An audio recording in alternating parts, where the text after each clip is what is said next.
السلام علیکم ورحمۃ اللہ وبرکاتہ۔ الحمد للہ رب العالمین والعاقبۃ للمتقین والصلاة والسلام علی سید الانبیاء والمرسلین وعلی آلہ واصحابہ الطیبین الطاہرین، اما بعد۔ قال النبی صلی اللہ علیہ وسلم: نضر اللہ امرأ سمع مقالتی فوعاها فأداها كما سمع۔ صدق رسول اللہ صلی اللہ تعالی علیہ وسلم۔ الصلاة والسلام علیک یا رسول اللہ، الصلاة والسلام علیک یا حبیب اللہ، الصلاة والسلام علیک یا نور اللہ،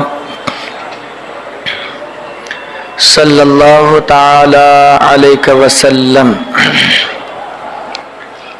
عزیزان محترم، آپ گزشتہ سے پیوستہ ہفتے میں نے جو گفتگو کی تھی کہ ہم کسی بھی حدیث کو کیسے پہچانیں کہ یہ صحیح ہے یا گڑھی ہوئی ہے، تو اس کے لیے ہم نے تقریباً اعلیٰ حضرت امام عشق و محبت، امام اہل سنت الشاہ امام احمد رضا خان فاضل بریلوی نے منیر العین فی تقبیل ابہامین کے اندر آپ نے 15 طریقے بتائے تھے جن سے کسی بھی حدیث کی جانکاری ہو سکتی ہے کہ اگر وہ عقائد قطعیہ یا کسی قرآنی آیات یا سنت متواترہ کے خلاف ہو تو وہ چیزیں موضوع کہلاتی ہیں، گڑھی ہوئی کہلاتی ہیں۔ پھر یہ بھی بتایا تھا کہ حضور صلی اللہ علیہ وسلم کی طرف ایسی بات منسوب کریں جو حضور کے شایان شان نہیں ہے، یہ بھی چیز موضوع کی قسموں میں سے ہیں۔ یا پھر یہ کہ حضور صلی اللہ علیہ وسلم کی طرف ایسی بات کا منسوب کر دینا جس سے باطل کی تعریف ہو رہی ہو یا کفر یا شرک کی تعریف ہو رہی ہو یا مشرکوں کی تعریف ہو رہی ہو، یہ بھی حضور صلی اللہ علیہ وسلم کی ذات سے بعید ہے۔ تو ایسی چیز اگر کہ حضور صلی اللہ علیہ وسلم کی طرف منسوب کرتا ہے تو چاہے وہ کسی بھی حدیث کی کتاب میں آئے وہ موضوع کہلاتی ہے، کیونکہ یہ ممکن ہی نہیں ہے کہ جو شرک کو ختم کرنے کے لیے آیا ہو وہ مشرک کی تعریف کرے، جو تمام باطل خداؤں سے لوگوں کو چھڑا کر کے ایک اللہ کی طرف بلائے اور پھر وہ کسی بت کی تعریف کرے، ایسا ممکن نہیں ہے۔ تو اس کے حوالے سے ہم نے تفصیل سے 15 چیزیں ہم نے بتائی تھی۔ آج جو ہے انشاءاللہ تعالی اسی اصول حدیث کے حوالے سے ہی کچھ ایک اہم بات آج میں سمجھاؤں گا، اور خاص طور سے یہ ان لوگوں کے لیے ہے جو علم حدیث سے تھوڑا سا شغف رکھتے ہیں اور علم حدیث وغیرہ پڑھتے ہیں اور جانتے ہیں، کیونکہ آج وہ دور آ گیا ہے کہ ہر بات میں لوگ حدیث مانگتے ہیں، اور جب آپ اگر حدیث پیش کر دیں تو پھر وہ حدیث اوتھینٹک ہے یا نہیں، اور اوتھینٹک ہے تو کس لیول کی ہے اور کیسی ہے، اس پر آدمی آ جاتا ہے۔ تو ان چیزوں کا جاننا آج ہمارے لیے بہت زیادہ ضروری ہے۔ تو اسی لیے آج انشاءاللہ تعالی میں علم حدیث میں سے ایک چیز آپ کے سامنے رکھوں گا جسے اصول حدیث کی اصطلاح میں تدلیس کہتے ہیں۔ کیا کہتے ہیں؟ تدلیس۔ آپ جو بیٹھے ہوئے ہیں ان میں سے بعض حضرات کے لیے چیزیں نہیں ہیں، لیکن بہت سارے ایسے ہیں جو لائیو سنتے ہیں اور ان کو یہ چیزیں بہت زیادہ درکار ہوتی ہیں، تو اس لیے میں نے ہے تھوڑی کٹھن لیکن بہت آسان کر کے سمجھاؤں گا، تاکہ کسی بھی مسئلے پر جب آپ گفتگو کریں تو انشاءاللہ تعالی یہ گفتگو آپ کو بہت کارآمد ثابت ہوگی اور آپ وہاں پر بات بھی کر سکتے ہیں۔ عزیزان محترم، یہ تدلیس کیا ہے؟ آپ نے حدیث کی قسموں میں بہت ساری چیزیں سنی ہوگی۔ حدیث کا ایک نام آپ نے صحیح سنا ہوگا، حدیث کا ایک نام آپ نے حسن سنا ہوگا، حدیث کا ایک نام آپ نے ضعیف سنا ہوگا، اور حدیث کا نام ایک آپ نے منقطع سنا ہوگا، حدیث کا ایک نام آپ نے معلق سنا ہوگا، حدیث کا ایک نام نے مسترب سنا ہوگا، حدیث کا ایک نام آپ جو ہے مرفوع آپ نے سنا ہوگا، حدیث موقوف سنا ہوگا، حدیث مقطوع سنا ہوگا۔ یہ سب حدیثوں کے نام ہیں جو ترتیب وار اس کے درجے اپنے ہوتے ہیں۔ انہی میں سے ایک حدیث کا نام ہے تدلیس، مدلس۔ یہ حدیث جو ہے ایک مدلس راوی کے ذریعے سے بیان کی گئی ہے۔ تو آج میں تدلیس کے حوالے سے کچھ باتیں آپ کے سامنے پیش کرنا چاہتا ہوں۔ تدلیس کس کو کہتے ہیں اور تدلیس کا معنی کیا ہوتا ہے؟ جب حدیث بیان کوئی کی جاتی ہے اور اس کو جو بیان کرنے والے راوی ہوتے ہیں تو اس میں کیا ہوتا ہے کہ چین بنی رہتی ہے راویوں کی۔ جیسے ایک حدیث ہے انما الاعمال بالنیات، اعمال کا دار و مدار نیت پر ہے۔ اس حدیث کو رسول اللہ صلی اللہ علیہ وسلم نے بیان کیا حضرت عمر فاروق سے۔ حضرت عمر فاروق نے، ایک سمجھانے کے لیے آپ کو دے رہا ہوں، حضرت عمر فاروق رضی اللہ تعالیٰ عنہ نے اس حدیث کو بیان کیا حضرت عبداللہ ابن مسعود سے۔ حضرت عبداللہ ابن مسعود رضی اللہ تعالیٰ عنہ نے اس حدیث کو بیان کیا حضرت ابراہیم نخعی سے۔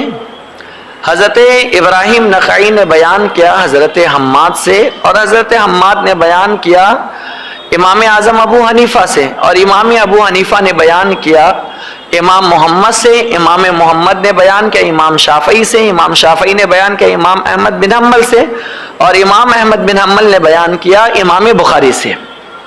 تو یہ جو ایک کے بعد دوسرا، دوسرے کے بعد تیسرا، تیسرے کے بعد چوتھا، یہ جو چین بن رہی ہے نا، اس چین کو اصول حدیث میں کہتے ہیں سند۔ کیا کہتے ہیں؟ سند کہتے ہیں، ٹھیک۔ اور جو الفاظ ہے انما الاعمال بالنیات، یہ جو رسول اللہ صلی اللہ علیہ وسلم نے فرمایا ہے، یہ جو لفظ ہے یہ ہے متن، حدیث کا متن، مین ورڈ، الفاظ، ٹھیک۔ تو ایک متن کہلاتا ہے اور ایک سند کہلاتا ہے۔ تو جو حدیث بیان کرنے والے راوی ہے، ایک نے دوسرے سے، دوسرے نے تیسرے سے، تیسرے نے چوتھے سے بیان کیا، اس میں اگر کسی جگہ پر شاگرد نے اپنے استاذ کا نام بیان کرنے کے بجائے ان کے استاذ کا نام بیان کیا، اور بیچ میں اپنے استاذ کا نام اس نے اسکپ کر دیا، چھوڑ دیا، اس کی بہت ساری وجہ ہو سکتی ہے۔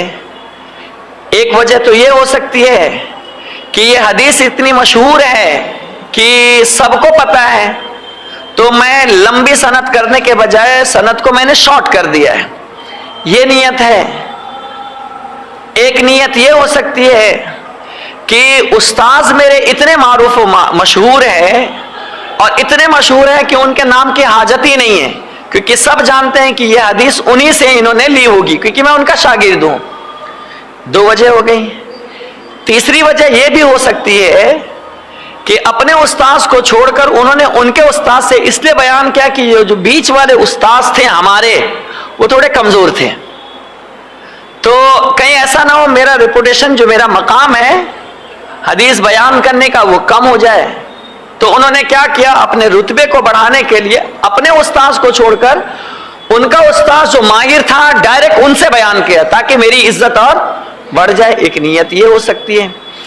ایک نیت یہ ہو سکتی ہے کہ میرے جو استاذ ہے وہ ضعیف ہے، ان کا حافظہ کمزور ہے، یا حدیث کے معاملے میں ان کو اختلاط ہو جاتا ہے، وہ حدیث جب بولتے ہیں تو بولتے بولتے بھول جاتے ہیں۔ یا یہ کہ یہ بھی وجہ ہو سکتی ہے کہ وہ جو میرے استاذ ہیں دماغ میں ان کے کچھ اور چل رہا ہوتا ہے اور الفاظ ان کے زبان پر کچھ اور جاری ہو جاتے ہیں، تو گڑبڑ سڑبڑ کر دیتے ہیں۔ بہت ساری چیزیں ہو سکتی ہیں۔ تو ان تمام وجوہات کی بنیاد پر ایک راوی اپنے استاذ کو چھوڑ کر ان کے استاذ سے حدیث بیان کرتا ہے، اس طرح کے عمل کرنے کو حدیث کی اصطلاح میں تدلیس کہا جاتا ہے۔ بات سمجھ میں آئی آپ کو؟ تدلیس کس کو کہتے ہیں؟ یہ بہت کام آنے والی چیز ہے، جو آپ اگر اس کو سمجھ گئے تو انشاءاللہ جب آپ حدیث پڑھو گے اور تدلیس اور مدلس کی باری آئے گی نا تو آپ کو بہت کام دے گا انشاءاللہ تعالی۔ ٹھیک، تدلیس کس کو کہتے ہیں سمجھ میں آیا؟ کہ شاگرد اپنے استاذ کو چھوڑ کر، حالانکہ وہ حدیث اسی کے استاذ نے اسے بیان کی تھی، تو انہوں نے کیا کیا؟ اپنے استاذ کو چھوڑ کر انہوں نے ان کے استاذ سے بیان کیا اور بیچ میں سے اپنے استاذ کو کیا کر دیا؟ اسکپ کر دیا۔ اس طرح کے عمل کو کہتے ہیں تدلیس۔ اور یہ حرکت جو کرتا ہے، اس طرح جو کام کرتے ہیں، اس راوی کو کہا جاتا ہے مدلس راوی۔ کیا کہا جاتا ہے؟ بولیے، کیا کہا جاتا ہے؟ مدلس راوی۔ اور اس طرح کے عمل کو کیا کہتے ہیں؟ تدلیس۔ کیا کہتے ہیں؟ تدلیس۔ سمجھ میں آیا؟ تدلیس کس کو کہتے ہیں؟ ایک شاگرد جس نے اپنے استاذ سے پڑھا تھا، حدیث سنی تھی، انہوں نے اپنے استاذ کا نام نہیں لیا بلکہ ان کے استاذ کا، وہ جو ہمارے استاذ ہیں ان کے جو استاذ ہے، ڈائریکٹ میں نے ان کا نام لے لیا اور اپنے استاذ کو ہم نے کیا کر دیا؟ چھوڑ دیا۔ تو اس طرح کے عمل کو کہتے ہیں تدلیس، اور ایسا کام کرنے والے راوی کو کیا کہا جاتا ہے؟ مدلس راوی۔ کیا کہا جاتا ہے؟ بات سمجھ میں آئی؟ سمجھ گئے؟ مدلس راوی۔ یہ اب اس کو اور سمجھاؤں تھوڑا سا۔ جیسے آپ سامان خریدتے ہیں نا، کپڑا وغیرہ، تو دکاندار کبھی کبھی کیا کرتا ہے کہ تھان میں گڑبڑ سڑبڑ کر دیتا ہے۔ عیب دار جو ہوتا ہے نا اس کو چھپا دے گا، اوپر بھی اچھا رکھے گا اور اندر بھی اچھا رکھے گا، اور بیچ میں جو ہے نا وہ گڑبڑ کر دے گا، بیچ والے کو اندر ڈال دے گا۔ ٹھیک ہے؟ کبھی آپ دیکھیں ہوں گے انگور آپ خریدتے ہوں گے اور پلاسٹک تھیلی اگر ہوگی اور پیک کر کے دیا تھا، اوپر بھی اچھا مال ڈالتے ہیں اور نیچے بھی اچھا مال ڈالتے ہیں۔ آدمی اوپر نیچے کر کے دیکھے تو یار اچھا ہے پورا، اور بعد میں پتا چلتا ہے کہ ایک بیچ کا جو گچھا ہے نا وہ اندر خراب ہے۔ سمجھ گئے؟ تو جب یہ فروٹ بیچا جاتا ہے اور اس میں اگر آدمی اوپر بھی اچھا رکھے اور نیچے بھی اچھا رکھے اور بیچ میں گڑبڑ کرے تو اسی کو کہتے ہیں تدلیس۔ سمجھ میں بات؟ اسی کو کیا کہتے ہیں؟ تدلیس۔ اسی طرح کوئی راوی کیا کرتا ہے کہ وہ خود اچھا ہے لیکن ان کے استاذ جو ہے نا ان کے اندر کوئی عیب ہے اور وہ اپنی نسبت اپنے استاذ کی طرف نہیں کرنا چاہتا، اگر کروں گا تو ان کی وجہ سے میری ویلیو بھی کم ہو جائے گی۔ تو اس نیت سے اگر کسی نے کیا، اپنے استاذ کو چھوڑ دیا اور ان کے استاذ سے حدیث بیان کی، تو ایسے عمل کو تدلیس کہا جاتا ہے۔ کیا کہا جاتا ہے؟ تدلیس۔ سمجھ میں آ گئی بات؟ اب اس کو تھوڑا سا، اب اس کی کتنی قسمیں ہیں تدلیس کی؟ پہلے تو تدلیس کا حکم بتا دوں، پھر اس کے بعد قسمیں بتاتا ہوں آپ کو۔ اس طرح عمل کرنے کو امام شمنی رحمت اللہ تعالی علیہ، امام شمنی رحمت اللہ تعالی علیہ نے اس طرح کی حرکت کرنے کو حرام قرار دیا ہے۔ کیا کہا ہے؟ اور یہی بات کہ اس طرح حرکت کرنے کو امام وقی نے کہا ہے کہ جب کپڑوں میں گڑبڑ سڑبڑ کر کے بیچا نہیں جا سکتا ہے تو حدیث بیان کرنے میں اس طرح کی حرکت کیسے کی جا سکتی ہے؟ تو اس طرح کرنا آپ نے فرمایا کہ یہ جائز نہیں ہے۔ امام شعبہ رحمت اللہ تعالی علیہ نے اس طرح عمل کرنے والے انسان کو جھوٹ کا بھائی اور زنا سے بھی بدتر قرار دیا ہے کہ اگر کوئی حدیث بیان کرنے میں اس طرح کی حرکت کرتا ہے کہ سند میں چوری کرے اور اپنے استاذ کو چھوڑ کر ان کے استاذ سے بیان کرے، تو امام شعبہ رحمت اللہ علیہ نے فرمایا کہ یہ جھوٹ کا بھائی ہے اور اس طرح کا کام کرنا یہ زنا سے بھی بدتر برا کام ہے، بدتر کام ہے۔ اور اس کی مذمت میں، اس کی برائی میں امام شعبہ نے تو بہت مبالغہ کیا، بہت بڑی بڑی باتیں، خطرناک خطرناک باتیں کہی ہے کہ یہ رسول اللہ صلی اللہ علیہ وسلم کی حدیث کو بیان کرنے میں راویوں کے ساتھ اس طریقے سے کام کرتا ہے. ٹھیک.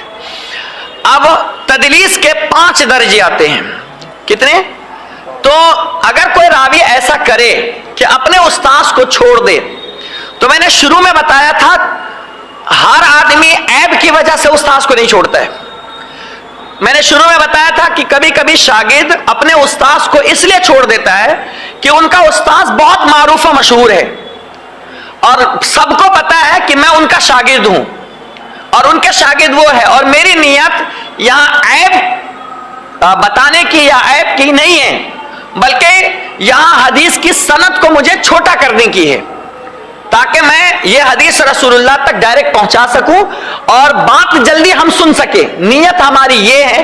تو اگر کسی نے اس نیت سے کی ہے کہ میرے استاذ تو بہت اچھے ہیں اور ان کا مقام بھی بہت بڑا ہے، تب اگر کسی نے ایسا کیا تو پھر یہ زنا سے بدتر نہیں ہوا، کیونکہ نیت اچھی ہے اور معاملہ یہاں پر کیا ہے؟ درست ہے، نیت صاف ہے. تو یہاں پر اس طرح کا عمل گناہ نہیں قرار پائے گا. یا پھر یہ کہ اس وجہ سے امام نے ایسا کیا کہ سب کو پتا ہے کہ میں یہ حدیث اپنے استاد سے سنا ہوں، لیکن سند کو اختصار کرنے کے لیے، شارٹ کرنے کے لیے میں ایسا کر رہا ہوں، تو وہ بھی حدیث جو ہے نا وہ قابل قبول ہے اور اس پر بھی کوئی اعتراض نہیں ہوگا. برا کب ہے؟ جب ان کا استاد جو ہے اس میں کوئی عیب ہے اور پھر وہ عیب کو چھپانے کے لیے اگر ایسا کرتا ہے تو پھر ایسی صورت میں وہ گناہ ہے. اب مدلس راویوں کا حکم بتاتا ہوں. مدلس کی روایت اگر کوئی راوی ایسا کرتا ہے تو اس کی روایت لینے نہ لینے کے بارے میں کیا حکم ہے، محدثین کیا کہتے ہیں، اس کو بھی سماعت کیجیے. مدلس کی روایت کے قبول کرنے میں علماء کا اختلاف ہے. کیا ہے؟ علماء کا اختلاف ہے.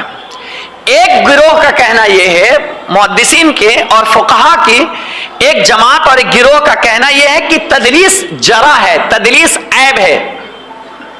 ایک گروہ کا محدثین کی ایک گروہ کا ایک جماعت کا کہنا یہ ہے کہ اس طرح کا حرکت کرنا کیا ہے، یہ عیب ہے، اور جو راوی اس میں مشہور ہو جائے، بار بار ایسا کرے، تو اس کی روایت مطلقاً نہیں لی جائے گی. اگر کوئی بار بار کبھی کبھار کسی نے کر دیا تو کوئی بات نہیں ہے، لیکن اگر بارہا ایسا کرتا ہے تو پھر اس کی روایت مقبول نہیں ہوگی. یہ ایک گروہ کا کہنا ہے. دوسرا گروہ کا کہنا یہ ہے کہ اس کی روایت مقبول ہوگی کیونکہ اس کی نیت صاف ہے. دوسرا گروہ. اور جمہور محدثین جس پر ہم لوگ سب اتفاق کرتے ہیں، جمہور کا مطلب ہوتا ہے جس قول میں زیادہ لوگ اتفاق رائے رکھتے ہو. ٹھیک ہے، کسی بات پر ووٹنگ کے حساب سے دیکھا جائے تو 80%، 90%، 70% یہ زیادہ آ رہے تھے، اس کو کیا کہتے ہیں؟ جمہور محدثین کہتے ہیں. جمہور محدثین کا مذہب یہ ہے مدلس راوی کے اس طرح کے حرکت کرنے والے یا اس طرح کے معاملہ کرنے والے راوی کی روایت کے بارے میں کہ جمہور محدثین کا مذہب یہ ہے کہ اس راوی کی تدلیس مقبول ہے، اس راوی کی تدلیس مقبول ہے جو صرف ثقات سے تدلیس کرنے کا عادی ہو. مطلب کیا ہے کہ اگر کوئی راوی ایسا ہے، حدیث بیان کرنے والا راوی ایسا ہے جو ان کا شیخ جو ہے وہ معتبر ہے، کیا ہے، اور وہ ثقہ بھی ہے، معتبر بھی ہے، اور لوگوں کے درمیان ایک بڑا نام بھی ہے، اور پھر میں نے ان کے نام کو چھوڑ کر اور پھر میں نے اوپر والے سے روایت کیا. یہاں نیت عیب بتانا نہیں ہے بلکہ نیت اچھی ہے، اور میں ایسا کرتا ہوں کیونکہ میں خود بھی معتبر ہوں، میرے استاذ بھی معتبر ہے اور ان کے استاذ بھی معتبر ہے، تینوں کے تینوں معتبر ہے، اور پھر میں نے حدیث کے اختصار کے لیے، سند کو شارٹ کرنے کے لیے میں نے ایسا کیا ہے، تو پھر میری روایت جو ہوگی وہ قابل قبول مانی جائے گی. بات سمجھ میں آئی؟ میری روایت کیا ہوگی؟ کیونکہ میں خود معتبر، میں راوی معتبر، میرے استاذ بھی معتبر اور ان کے استاذ بھی معتبر، اور میں نے ایسا اس لیے کیا تاکہ سند کیا ہو جائے، شارٹ ہو جائے، اور میں رسول اللہ کی حدیث تک جلدی پہنچ جاؤں. تو ایسی صورت میں اگر کوئی راوی کی نیت یہ ہے کہ وہ اس لیے کرتا ہے کہ تاکہ سند اختصار ہو جائے، اور دوسری بات یہ کہ وہ صرف ثقہ راوی سے ہی اس طرح کا کام کرتا ہے تو پھر اس کی روایت کیا ہوگی؟ قابل قبول ہوگی۔ جیسے امام سفیان بن عیینہ رضی اللہ تعالیٰ عنہ، یہ بہت بڑے اپنے وقت کے امام ہیں، اور ان کی بات اصول حدیث میں قابل حجت اور قابل دلیل ہے، سمجھ میں بات؟ قابل دلیل ہے، لیکن یہ بھی تدلیس کرتے تھے، لیکن ان کے تدلیس کرنے کا معاملہ یہ نہیں تھا کہ وہ عیب بیان کرنے کے لیے کرتے تھے۔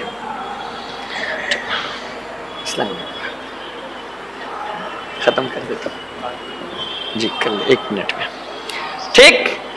جیسے سفیان بن عیینہ اور جو ثقہ اور غیر ثقہ دونوں راویوں سے تدلیس کریں، اس کی روایت مردود اور نہ مقبول ہے۔ یہاں بتانا یہ مجھے کہ جو ایسا راوی جو صرف ثقہ راویوں سے ہی، بھروسے مند سے ہی اس طرح کا کام کرتا ہے، جیسے سفیان بن عیینہ اور حضرت سفیان ثوری رحمت اللہ تعالی علیہ، ہماری جو رفع الیدین نہ کرنے کی جو حدیث ہے اس کی سند میں حضرت سفیان ثوری آتے ہیں۔ کون آتے ہیں؟ اس کی سند میں حضرت سفیان ثوری آتے ہیں، اور وہابی مذہب کے جتنے بھی لوگ ہیں وہ کہتے ہیں امام سفیان ثوری جو ہے وہ مدلس راوی ہے، اور مدلس راوی کی روایت قبول نہیں ہوتی ہے۔ تو ہم اس کو یہ جواب دیں گے، ہر مدلس راوی کی روایت کو آپ ریجیکٹ نہیں کر سکتے ہو، بلکہ اسی مدلس راوی کی روایت کو آپ ریجیکٹ کر سکتے ہو جو راوی معتبر اور غیر معتبر دونوں سے کیا کرتا ہے؟ تدلیس کرتا ہے۔ یعنی اگر اس کا شیخ مقبول ہے تب بھی وہ تدلیس کرتا ہے، اور عیب دار ہے تب بھی وہ تدلیس کرتا ہے، تو پھر ایسے راوی کی روایت نہیں لی جائے گی۔ لیکن اگر کوئی ایسا شیخ ہے جو اپنے شیخ کو وہ معتبر ہی ہے اور ان سے ہی تدلیس کرتا ہے تو ایسی صورت میں اس کی روایت قابل قبول ہوگی۔ جیسے کہ سفیان ثوری رحمت اللہ تعالی علیہ اپنے وقت کے حجت امام مانے جاتے ہیں، اور ان کی دلیل مانی جاتی ہے، اور ان کا جملہ سند کے اندر ایک سند کی حیثیت رکھتا ہے۔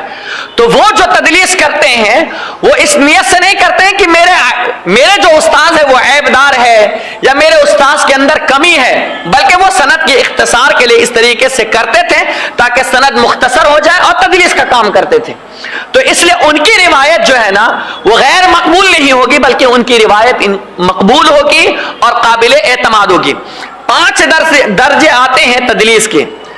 پہلے درجے میں امام سفیان بن عیینہ آتے ہیں، اور دوسرے درجے میں حضرت سفیان ثوری آتے ہیں، اور حافظ ابن حجر عسقلانی رحمت اللہ تعالی علیہ نے یہ واضح طور پر یہ بات لکھی ہے اپنی کتاب کے اندر کہ پہلے درجے کا مدلس راوی اور دوسرے درجے کا مدلس راوی، ان دونوں راویوں کی روایت بالاتفاق محدثین کے نزدیک قابل قبول ہے اور مقبول ہے۔